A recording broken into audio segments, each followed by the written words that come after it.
Saudara-saudara yang kekasih di dalam Tuhan Yesus Kristus, mari buka Alkitab kita, lihat pembacaan firman Tuhan yang tadi telah kita baca bersama dari 1 Samuel pasal yang ke-15 ayat 1 sampai ayat yang ke-35, dan tadi kita sudah membaca dari ayat 1 sampai ayat yang ke-23. Saudara-saudara yang kekasih dalam Tuhan Yesus Kristus, mari perhatikan bagian firman Tuhan itu. Saya akan membaca ayat 22 dan ayat 23 saja untuk mengulang apa yang telah kita baca tadi. Firman Tuhan berkata, 1 Samuel pasal yang ke-15, 1 Samuel 15 ayat 22 sampai 23. Tetapi jawab Samuel, apakah Tuhan itu berkenan kepada korban bakaran dan korban sembelihan sama seperti kepada mendengarkan suara Tuhan?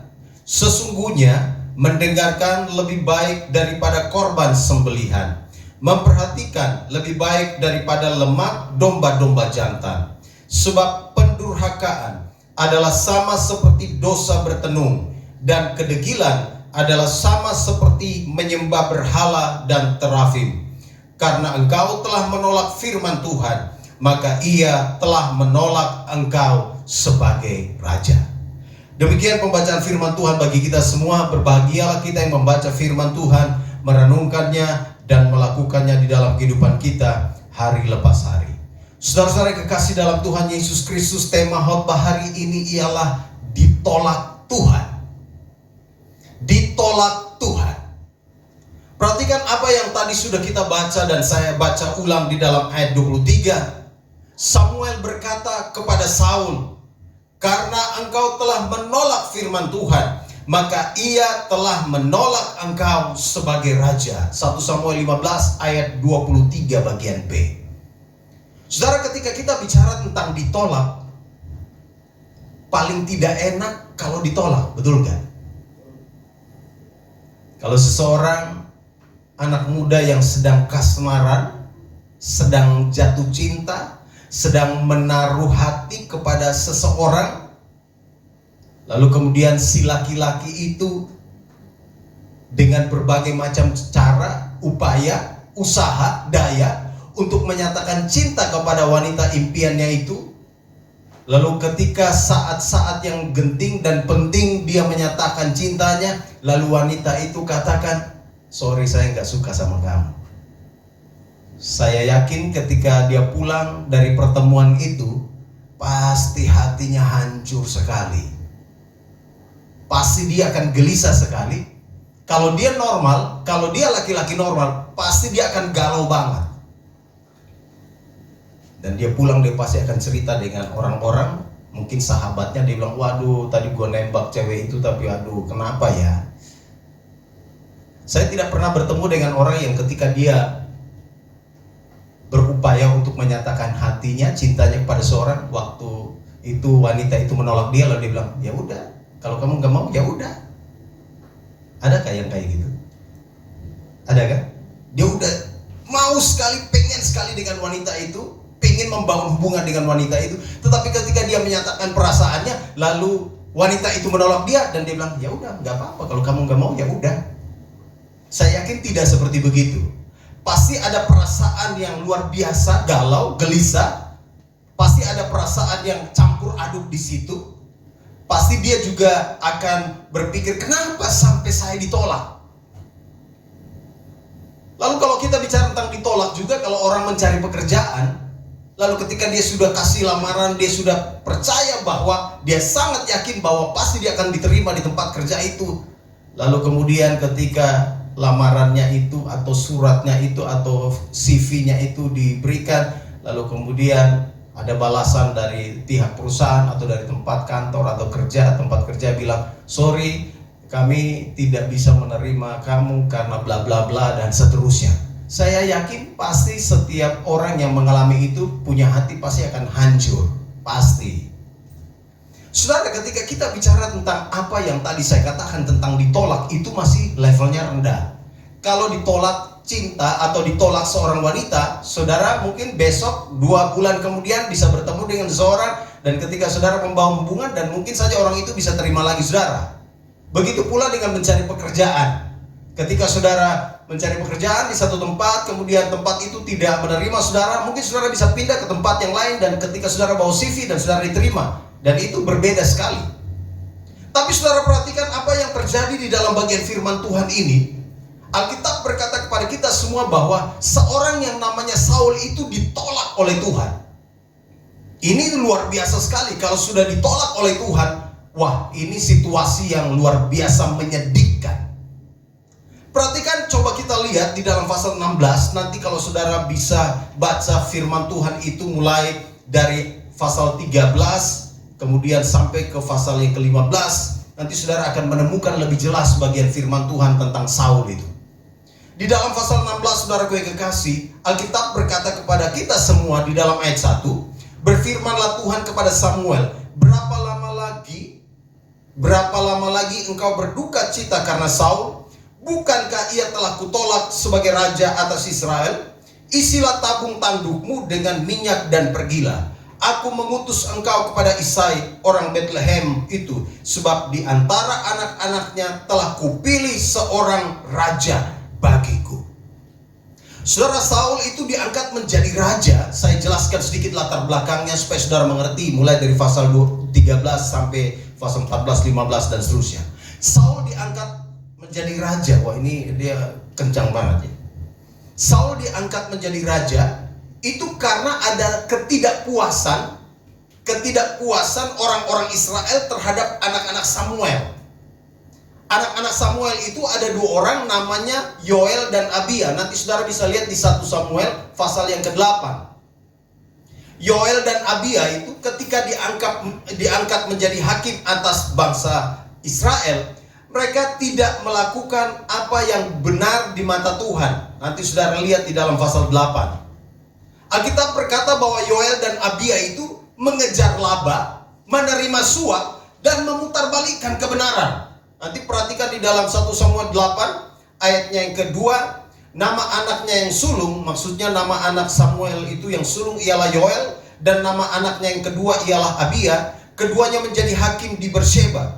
Tetapi anak-anaknya itu tidak hidup seperti ayahnya. Mereka mengejar laba, menerima suap, dan memutarbalikkan keadilan. Sebab itu berkumpullah semua tua-tua Israel. Mereka datang kepada Samuel di Rama dan berkata kepadanya, engkau sudah tua dan anak-anakmu tidak hidup seperti engkau. Maka angkatlah sekarang seorang raja atas kami untuk memerintah kami seperti pada segala bangsa-bangsa lain. Jadi ada latar belakang pengangkatan Raja Saul menjadi Raja Israel itu karena Nabi Samuel punya anak, dua orang itu tidak menjalankan tugas mereka dengan baik. Ingat, ini masa peralihan dari zaman hakim-hakim. Kalau saudara baca hakim-hakim, ada banyak sekali hakim diangkat, hakim satu meninggal, nanti ada hakim baru lagi diangkat untuk memerintah, untuk menjadi pemimpin bangsa Israel. Lalu tiba di sini, kemudian Samuel sudah tua, dua orang anaknya itu diangkat menjadi hakim, tapi mereka tidak melakukan yang benar. Sehingga orang Israel bilang, anak-anakmu itu tidak melakukan yang benar. Tolong beri buat kami seorang raja yang akan memimpin kami. Lalu kemudian Alkitab berkata kepada kita semua, Saul kemudian diurapi oleh Samuel untuk menjadi raja. Kita tahu bersama bahwa Saul itu dari suku Benyamin. Nanti saudara lihat suku terkecil kalau Alkitab katakan. Yang secara manusia, suku terkecil zaman itu tidak bisa memimpin suku-suku besar. Itu sebabnya kalau saudara lihat percakapan Samuel dengan Saul di dalam pembacaan kita tadi, kita dapat menemukan di sana bahwa Samuel mengingatkan kepada Saul begini. Ayat 17. Sesudah itu berkatalah Samuel, bukankah engkau, walaupun engkau kecil pada pemandanganmu sendiri, telah menjadi kepala atas suku-suku Israel, dan bukankah Tuhan telah mengurapi engkau menjadi raja atas Israel? Samuel mengatakan kepada Saul bahwa kamu itu dari suku yang terkecil, tetapi kamu diangkat oleh Tuhan, kamu dipercayakan untuk menjadi raja Israel. Nanti lihat di dalam 1 Samuel pasal 9 ayat 9 di sana, pasal 9 ayat 1, 1 Samuel 9 ayat 1. Ada seorang dari daerah Benyamin namanya Kis. Jadi bapaknya Saul itu namanya Kis. Mereka berasal dari suku Benyamin, suku terkecil. Lalu oleh karena anugerah Tuhan, sekarang Saul diangkat menjadi raja Israel dengan latar belakang tadi yang saya sudah sebutkan. Tetapi menarik sekali saudara yang kekasih, di dalam pembacaan kita tadi, di sana firman Tuhan berkata kepada kita semua bahwa akhirnya Saul ditolak oleh Tuhan. Tuhan menolak Saul, dan Samuel berkata bahwa karena kamu sudah melakukan kejahatan, karena Saul engkau telah melakukan pelanggaran yang luar biasa hebat di mata Tuhan, maka sekarang Tuhan menolak engkau. Saudara perhatikan bagian firman Tuhan ini, ada beberapa alasan mengapa Raja Saul itu ditolak oleh Tuhan. Di dalam pembacaan kita tadi, jelas sekali kita melihat pasal yang ke-15, ayatnya yang ke-11 saya baca untuk kita. Ini firman Tuhan datang kepada Samuel untuk disampaikan kepada Saul. Firman Tuhan berkata, aku menyesal karena aku telah menjadikan Saul raja, sebab ia telah berbalik daripadaku dan tidak melaksanakan firmanku. Maka sakit hatilah Samuel dan ia berseru-seru kepada Tuhan semalam-malaman. Ada alasan pertama mengapa Saul ditolak oleh Tuhan. Di dalam ayat 11 saya menyimpulkannya bahwa Saul tidak melaksanakan firman Tuhan. Tuhan menolak Saul karena Saul tidak melaksanakan firman Tuhan. Firman Tuhan kepada Saul itu apa sih? Tadi kita sudah baca. Firman Tuhan kepada Saul disampaikan oleh Samuel. Di sana dikatakan, kamu harus kalahkan orang Amalek, kamu harus tumpas segala yang ada padanya. Jangan ada belas kasihan pada mereka. Bunuhlah semuanya, baik itu laki-laki maupun perempuan, kanak-kanak maupun anak-anak yang menyusu, lembu maupun domba, unta maupun keledai. Artinya Tuhan bilang begini, bersihkan semua orang Amalek. Jangan biarkan seorang pun di antara mereka yang hidup, baik binatang maupun manusia. Tidak boleh seorang pun dibiarkan hidup. Jelas sekali ya, firman Tuhan kepada Saul melalui Nabi Samuel, pergi dan tumpaslah semuanya, jangan dikasih sisa. Nanti lain waktu saya akan jelaskan bagian firman Tuhan ini.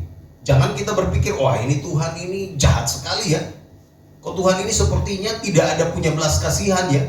Kok bangsa Amalek ini disuruh ditumpas semuanya, dibersihkan, dibunuh semuanya, jangan ada sisa. Nanti lain waktu saya jelaskan itu, panjang sekali ceritanya. Tapi kalau saudara bisa lihat di dalam bagian firman Tuhan, nanti saudara bisa temukan itu di dalam Ulangan 25 ayat 17 sampai 19, Keluaran 17 ayat 8 sampai 14. Bagaimana orang Israel ketika itu mereka keluar dari Mesir, mereka mau pergi ke tanah Kanaan, lalu kemudian mereka mau lewat di daerah orang Amalek itu, tetapi orang Amalek itu tidak memberikan izin kepada mereka. Orang Amalek mengata-ngatai mereka, orang Amalek melakukan hal-hal yang kemudian itu menurut Tuhan itu jahat di mata Tuhan. Sehingga nanti sampai di zaman Saul, Tuhan bilang kepada Saul supaya pergi dan tumpas mereka semuanya. Perhatikan di dalam bagian firman Tuhan itu ada sedikit penjelasan di dalam ayat 2 pasal 15. Beginilah firman Tuhan semesta alam, aku akan membalas apa yang dilakukan orang Amalek kepada orang Israel. Karena orang Amalek menghalang-halangi mereka ketika orang Israel pergi dari Mesir. Orang Amalek saat itu berusaha menghalang-halangi orang Israel supaya tidak sampai di tanah perjanjian, tanah Kanaan. Itu yang membuat Tuhan marah kepada bangsa ini. Tuhan tidak mau ada bangsa-bangsa lain yang berusaha menggagalkan rencananya bagi bangsa Israel. Dan itu sebabnya Tuhan bilang kepada Saul, tumpaslah bangsa-bangsa itu. Mereka mau menghalangi umatku, mau pergi, dan mereka harus ditumpas sampai habis. Sedikit backgroundnya itu. Kembali ke Saul. Saul ketika menerima firman itu, jelas sekali firman yang disampaikan oleh Nabi Samuel, jelas sekali. Saul tidak lagi ada pertanyaan. Seandainya kalau tidak jelas, pasti Saul bertanya, kira-kira yang ini seperti apa? Tapi Alkitab berkata kepada kita semua bahwa Saul tidak ada pertanyaan lagi. Perintah Tuhan untuk Saul itu jelas. Tapi yang terjadi ialah, saudaraku yang kekasih, Saul tidak melakukan perintah Tuhan. Dia tidak melaksanakan firman Tuhan.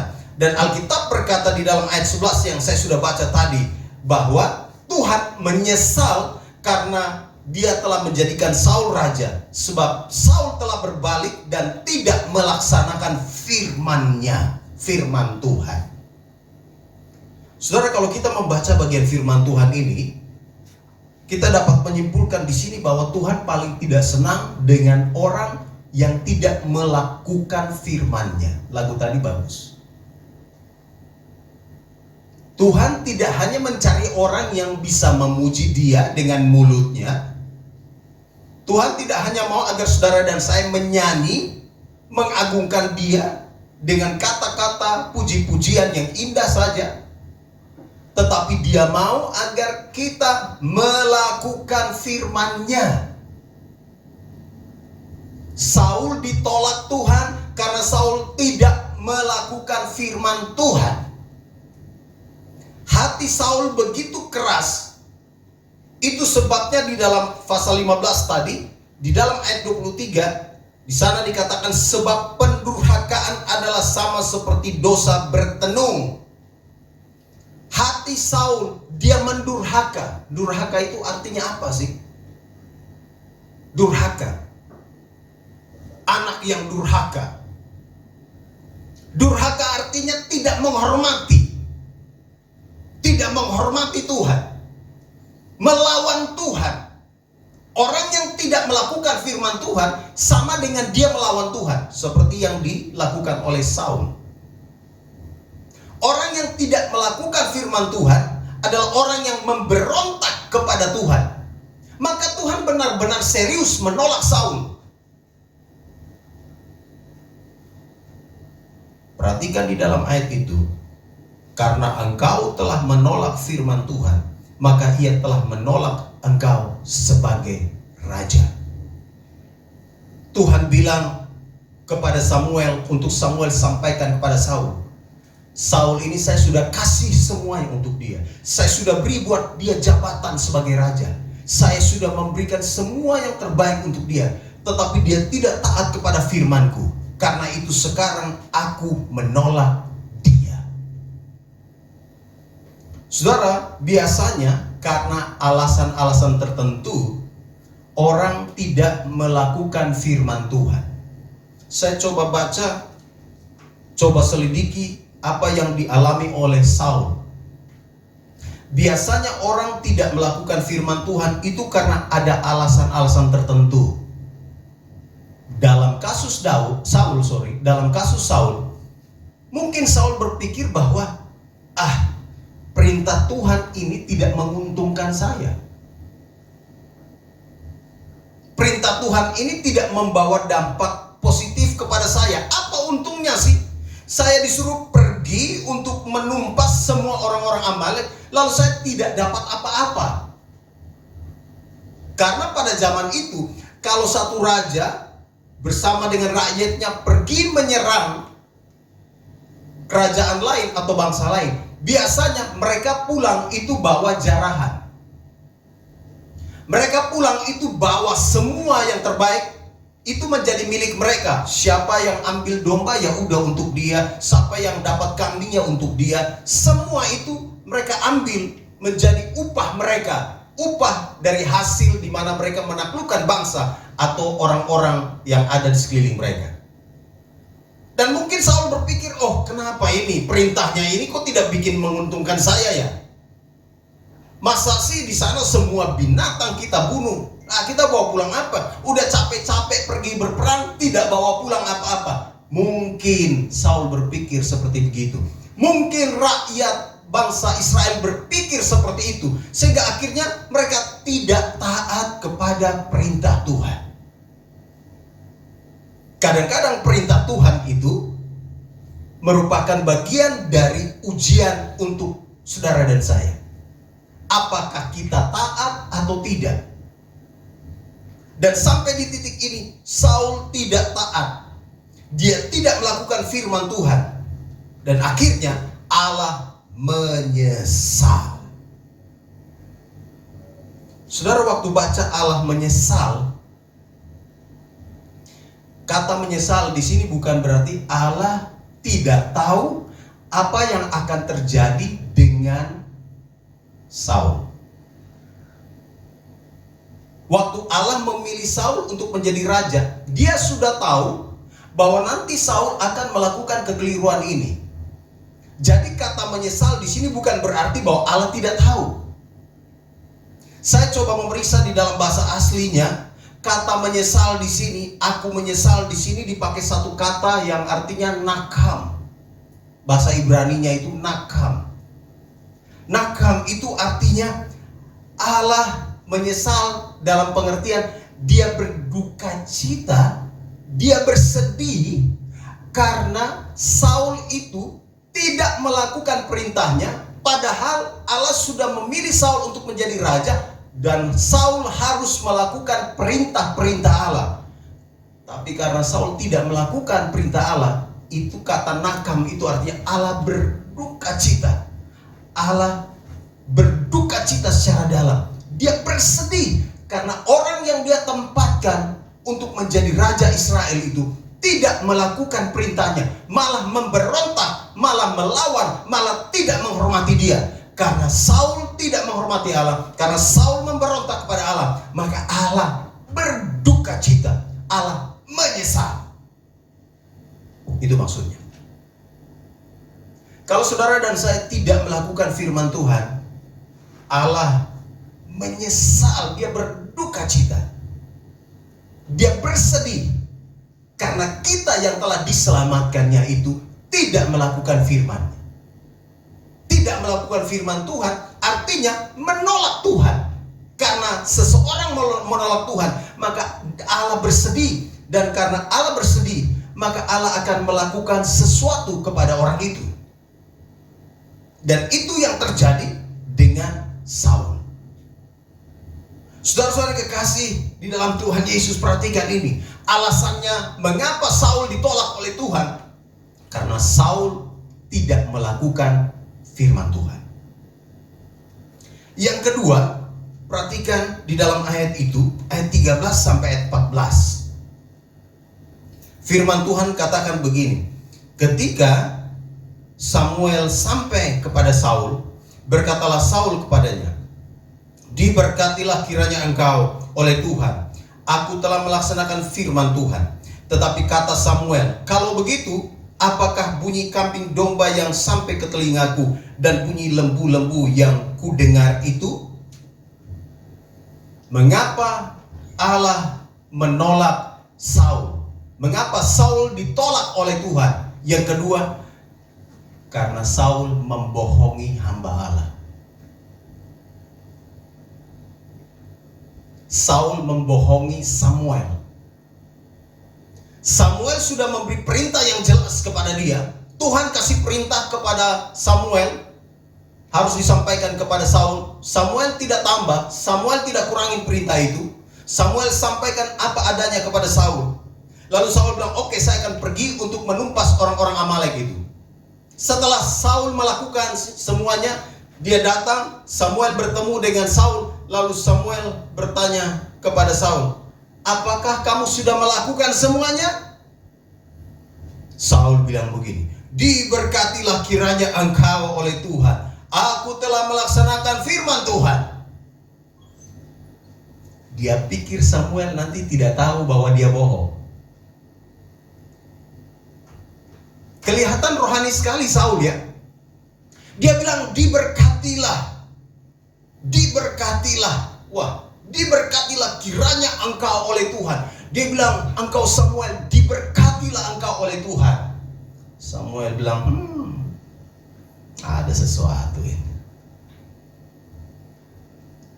Saul kemudian sambung, aku telah melaksanakan firman Tuhan. Samuel bilang, waduh, ini dia harus dikasih tahu ini. Saudara lihat, Samuel punya jawaban itu menusuk sekali. Samuel katakan begini, kalau begitu, apakah bunyi kambing domba yang sampai ke telingaku dan bunyi lembu-lembu yang kudengar itu? Itu bunyi apa sih? Kamu bilang kamu sudah selesaikan semuanya, kamu sudah laksanakan semua perintah Tuhan. Yang bunyi kambing domba itu kambing dombanya siapa? Saul berusaha membohongi Nabi Samuel, dan ini sebuah pelanggaran yang besar. Karena Nabi Samuel itu membawa pesan dari Allah, dan sekarang Saul berusaha membohongi dia. Dan itulah sebabnya Allah menolak Saul jadi raja, karena Saul seorang pembohong. Pemimpin Israel model pembohong begini Tuhan tidak suka.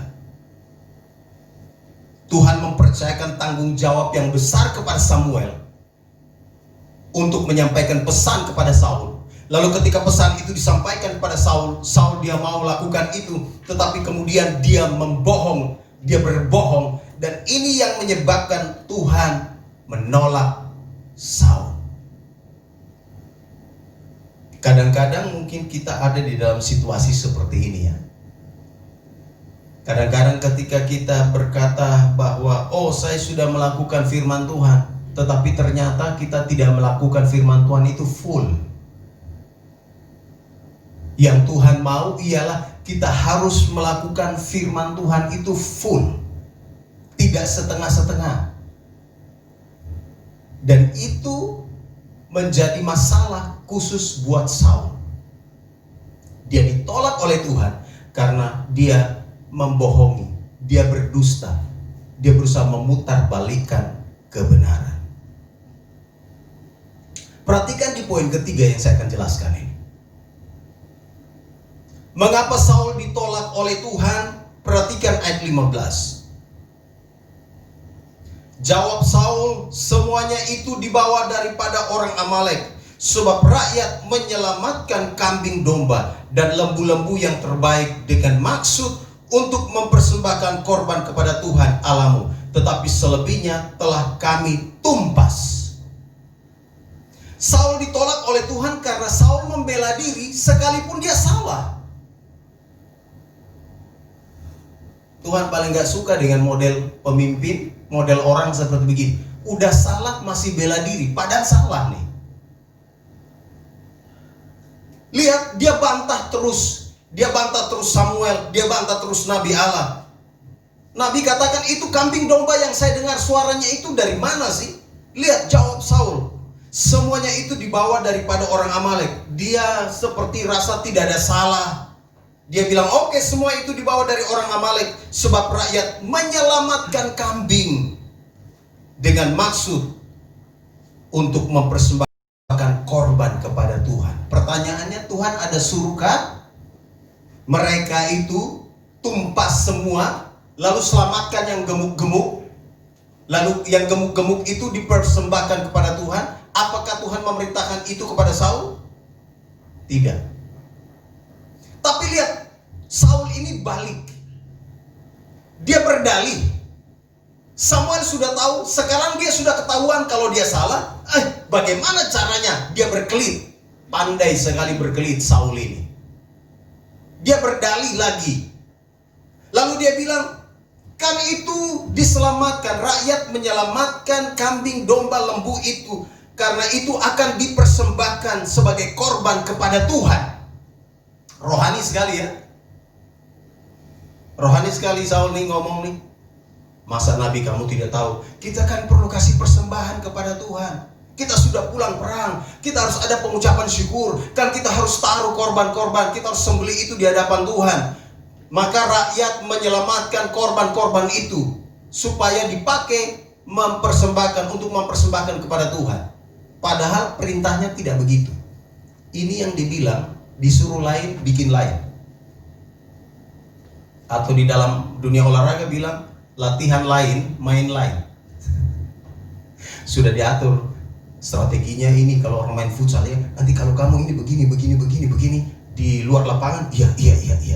Begitu sampai di lapangan, nah strategi tidak jalan. Ini namanya latihan lain, main lain. Makanya biasa kalah. Saul diperintahkan untuk menumpas semuanya. Dan sekarang dia ketahuan berbohong. Dan karena dia ketahuan berbohong, dia sekarang berdalih, dia membela diri sekalipun dia salah. Alasan Saul kelihatan rohani. Alasan Saul sepertinya benar. Oh, kan kita menyelamatkan semua kambing domba ini supaya akhirnya kita bisa mempersembahkan itu kepada Allah. Lihat nanti jawaban Tuhan melalui Nabi Samuel di dalam ayat 22. Di sana dikatakan begini. Apakah Tuhan itu berkenan kepada korban bakaran dan korban sembelihan sama seperti kepada mendengarkan suara Tuhan? Sesungguhnya mendengarkan lebih baik daripada korban sembelihan, memperhatikan lebih baik daripada lemak domba-domba jantan. Tuhan bilang kepada Saul melalui hambanya Nabi Samuel, saya suruh kamu tumpas itu, bukan saya minta kamu untuk mempersembahkan semua binatang-binatang itu kepadaku.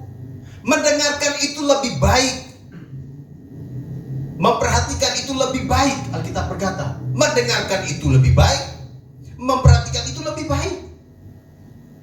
Dan itulah sebabnya Saul ditolak oleh Tuhan. Saul berpikir bahwa kalau saya mempersembahkan semua korban ini kepada Tuhan, Tuhan punya hati tambah senang. Mungkin Samuel juga akan senang karena saya bawa pulang semua domba-domba, lembu-lembu, kambing-kambing yang gemuk-gemuk ini, dan kita akan persembahkan itu di Gilgal, dan nanti Tuhan akan senang dengan apa yang saya lakukan. Tuhan tidak senang. Tuhan tidak bisa disogok dengan kambing domba. Tuhan tidak bisa disogok dengan lembu-lembu itu. Tuhan senang ketika Saul mendengarkan firman Tuhan. Tuhan senang ketika Saul memperhatikan firman Tuhan. Tuhan senang ketika Saul melakukan firman Tuhan. Tetapi sampai di titik ini, Saul terus membela diri. Dia bilang, tidak apa kan? Kan sebagian yang lain kami sudah tumpas, yang ini kami simpan untuk mempersembahkan kepada Tuhan. Dia berdebat dengan Nabi. Saya coba baca-baca. Wah, Saul ini dia pikir dia raja, jadi dia berdebat terus dengan Nabi. Lalu yang berikut di dalam ayat 16, coba saudara lihat. Alkitab berkata begini. Lalu berkatalah Samuel kepada Saul, sudahlah. Dengan kata lain, Samuel bilang, capek deh ngomong dengan kamu. Samuel bilang, sudahlah, berhenti deh ngomong. Sudahlah, berhentilah sudah kamu ngoceh. Aku akan memberitahukan kepadamu apa yang difirmankan Tuhan kepadaku tadi malam.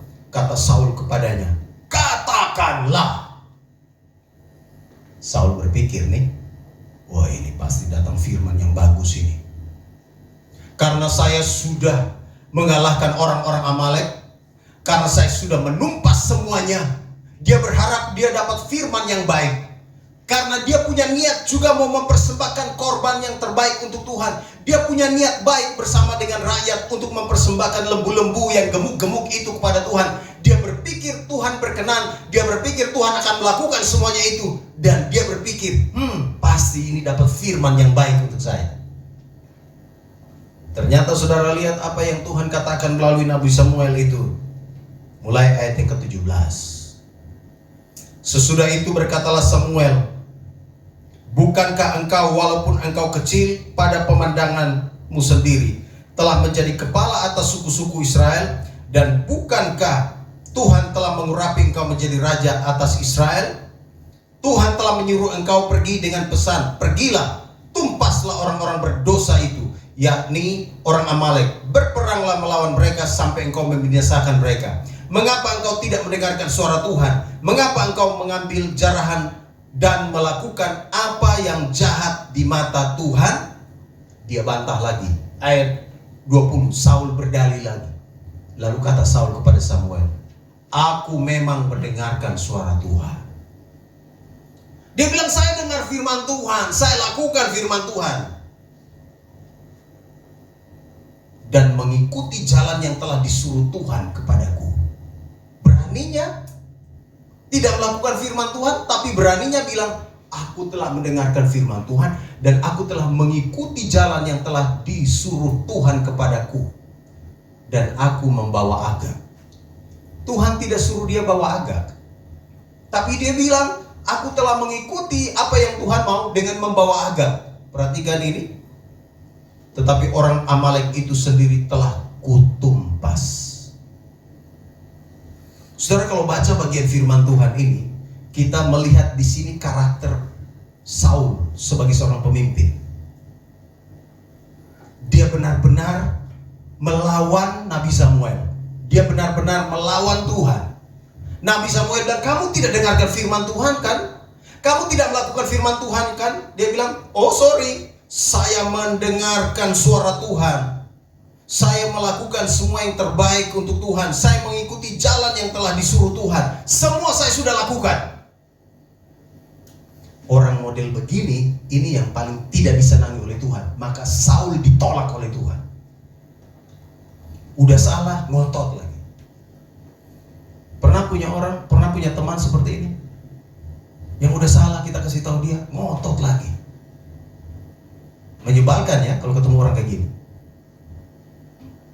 Saul dikasih tahu ulang-ulang, masih ngotot, masih membela diri. Makanya Samuel bilang, engkau melakukan apa yang jahat di mata Tuhan. Ayat 19. Saul ini tidak sadar bahwa dia sedang melakukan hal yang jahat di mata Tuhan, tapi dia masih bela diri. Dia tidak melakukan firman Tuhan, dia tidak mendengarkan firman Tuhan. Saul tipe pemimpin sombong. Saul tipe pemimpin yang tidak mau dikasih tahu. Saul tipe orang yang tidak mau dinasehati. Saul tipe orang yang mau menang sendiri, merasa benar sendiri, dan dia tidak menghiraukan apa yang orang lain katakan, apa yang firman Tuhan katakan. Dia pikir dia benar sendiri. Dan orang-orang seperti begini yang paling tidak disukai oleh Tuhan. Dan Tuhan menolak Saul. Samuel bilang, capek deh ngomong dengan kamu. Sudahlah, saya tidak mau ngomong panjang lebar lagi buat kamu. Samuel kemudian menyampaikan firman Tuhan itu kepada dia. Engkau telah melakukan apa yang jahat di mata Tuhan. Saudara, ketika kita baca bagian firman Tuhan ini menjadi pelajaran tersendiri bagi kita.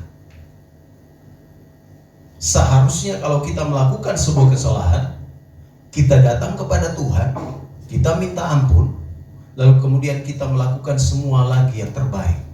Tapi lihat, Saul keras hati, Saul memberontak, dia merasa diri paling benar. Saul tipe orang yang sombong, dia tidak mau mendengarkan masukan, dia tidak mau mendengarkan nasihat lagi. Dan itulah yang Alkitab katakan, dia jahat. Dia melakukan apa yang jahat di mata Tuhan. Dan Tuhan menolak Saul. Yang keempat dan yang terakhir, menarik sekali. Perhatikan ayat 24. Berkatalah Saul kepada Samuel, aku telah berdosa sebab telah kulangkahi titah Tuhan dan perkataanmu. Tetapi aku takut kepada rakyat, karena itu aku mengabulkan permintaan mereka. Alasannya mengapa Saul ditolak oleh Tuhan, karena Saul lebih takut kepada manusia daripada takut kepada Tuhan. Saul memilih untuk menyenangkan rakyatnya, menyenangkan hati rakyatnya, daripada menyenangkan hati Tuhan. Ketika Samuel tanya lagi dia, kenapa sampai semua itu terjadi? Mengapa sampai binatang-binatang itu kamu tidak tumpas? Mengapa agak Raja Amalek itu tidak kamu tumpas? Firman Tuhan sudah datang kepada kamu, tumpaslah semuanya. Jangan sisakan satu orang pun dan satu lembu pun. Mengapa kamu tidak melakukan itu? Di dalam ayat 24 kemudian Saul berkata, aku takut kepada rakyat. Wah, dia lebih pilih takut kepada rakyat daripada takut kepada Tuhan. Maka Tuhan tolak dia. Kamu gak cocok nih. Kamu gak cocok masuk di dalam rencanaku. Kamu tidak cocok untuk berjalan di dalam rencanaku, karena kamu pasti tidak akan melakukan apa yang aku mau untuk kamu lakukan. Dan Saul takut kepada rakyat. Kadang-kadang saudara kekasih, dalam keseharian kita ada di dalam situasi ini. Kadang-kadang ketika kita berhadapan atau ketika kita berada di dalam komunitas-komunitas kita, di dalam keseharian kita, kadang-kadang di situ identitas kita mulai memudar. Di situ kita tidak menjadi kesaksian lagi karena kita berpikir, wah kalau kita rohani di tengah komunitas kita, nanti orang bilang begini, sok rohani lo. Ya sudahlah, cobalah 1 gelas lah, 1 sloki lah. Kamu laki-laki model apa? Masa nggak tahu sih dunia malam? Sekali-sekali kita pergi ke night club lah. Di sana kita bisa ajeb sedikit lah, nggak apa-apa lah. Kebanyakan orang akan memilih, ya sudah deh, ikut dulu teman deh. Padahal di hatinya, oh jangan. Tuhan tidak mau agar anak-anak Tuhan melakukan itu. Tapi daripada ditinggal sama orang-orang, daripada dikucilkan sama sahabat, daripada dikata-katain tidak bagus oleh orang-orang di sekeliling, lebih bagus ya sudahlah, ikut dulu apa mau mereka. Kadang-kadang ada yang bilang begitu kan, ya sudahlah kita ikut aja dulu apa mau mereka. Nanti kalau kita terlalu rohani, mereka bilang, lo nih kayak pendeta saja.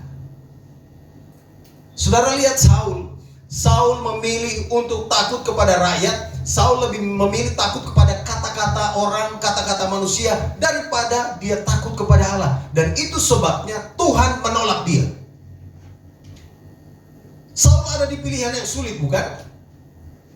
Mungkin dia juga berpikir, oh kalau saya tidak ikut mau mereka, nanti sebentar saya tidak terpilih lagi menjadi raja. Nanti kalau tiba-tiba ada jajak pendapat untuk menentukan pemilihan lagi siapa jadi pemimpin Israel, nanti saya sudah tidak punya masa lagi. Karena itu biarkanlah saat ini saya ikut mau mereka, sekalipun salah nggak opo, saya ikut mereka, biar nanti mereka bisa punya hati terus kepada saya. Keliru ini. Saul mengambil keputusan yang salah. Dia memilih menyenangkan manusia. Dia memilih untuk takut kepada rakyat daripada takut kepada Allah. Itu sebabnya Allah menolak dia. Saudara-saudara, kadang-kadang saya berpikir melihat situasi-situasi yang ada. Kadang-kadang para pemimpin itu terjebak di situasi ini. Saat kampanye atau saat jual diri, ngomongnya, janjinya ini itu dan seterusnya.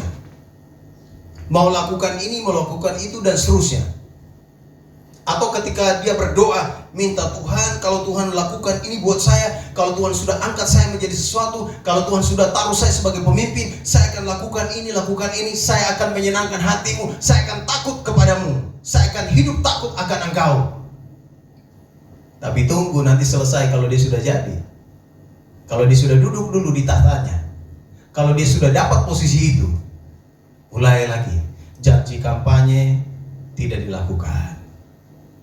Janji kepada Tuhan tidak dilakukan. Mungkin Saul ada di dalam jebakan itu. Dia takut dia kehilangan masa.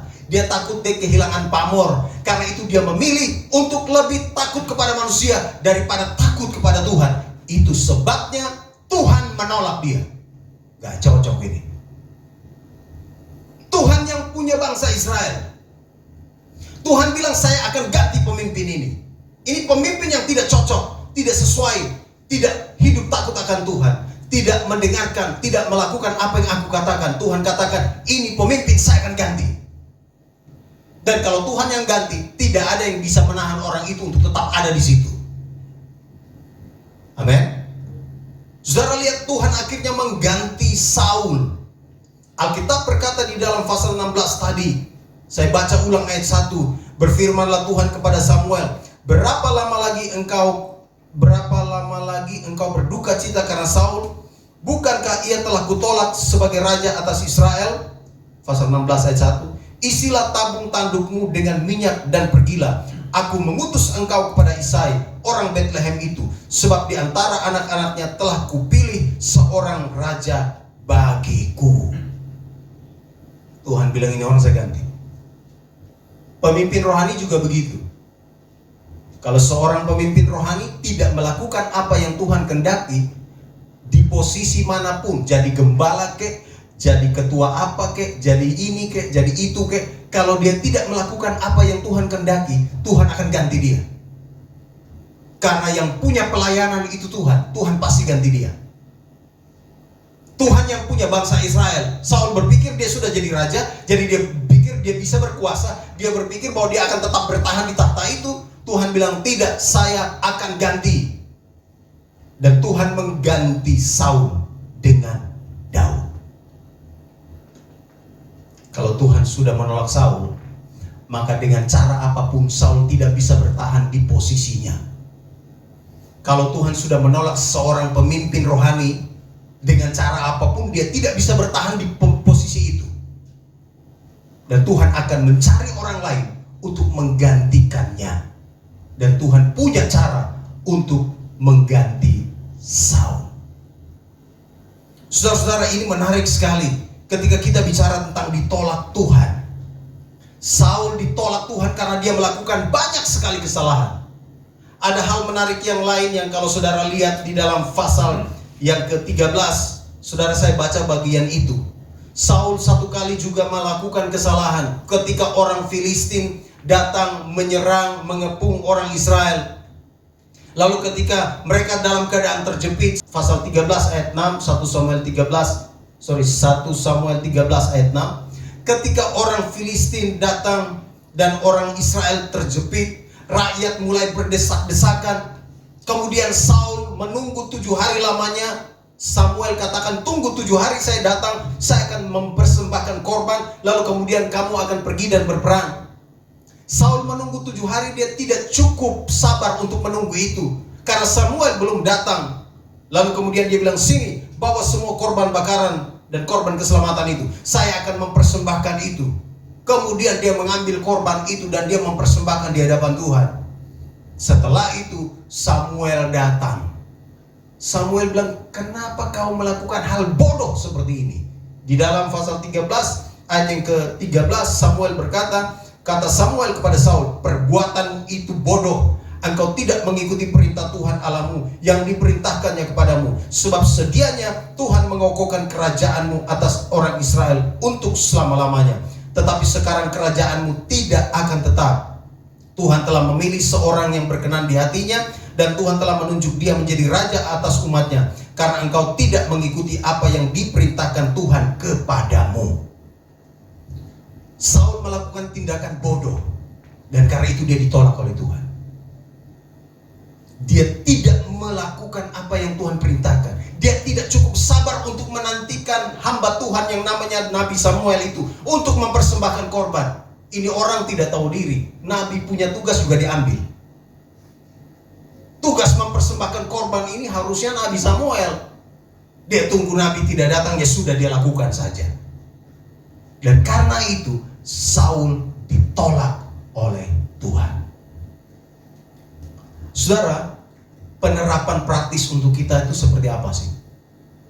Penerapan sederhananya begini. Kalau Tuhan sudah melakukan semua yang terbaik untuk kita, kalau hari ini kita ada di posisi tertentu yang Tuhan sudah berikan buat kita, kalau besok, kalau 1 minggu, kalau 1 bulan lagi, kalau tahun depan Tuhan mengangkat kita menjadi sesuatu, Tuhan menempatkan kita untuk melakukan hal-hal yang besar di dalam posisi-posisi tertentu, ingat, jangan tidak lagi melakukan firman Tuhan. Lakukan firman Tuhan dengan setia. Jangan berdalih, terlalu banyak berdalih ketika melakukan kesalahan. Lakukan semua yang terbaik. Tetap takut akan Tuhan. Jangan takut kepada manusia, dalam arti jangan mau menyenangkan manusia. Jangan mau membuat, oh yang penting orang suka dengan saya, yang penting saya bisa diterima, ya supaya saya aman, posisi saya aman, ya sudah saya meninggalkan Tuhan. Jangan seperti itu. Sebab itulah yang Tuhan lakukan kepada Saul.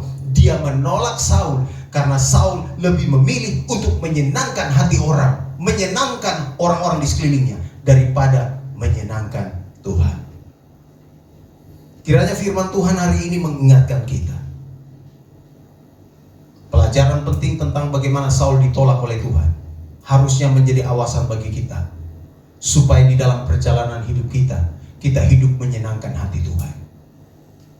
Berhati-hatilah dengan posisi yang saudara dan saya miliki hari ini, atau posisi yang akan Tuhan berikan kepada saudara dan saya di masa-masa akan datang.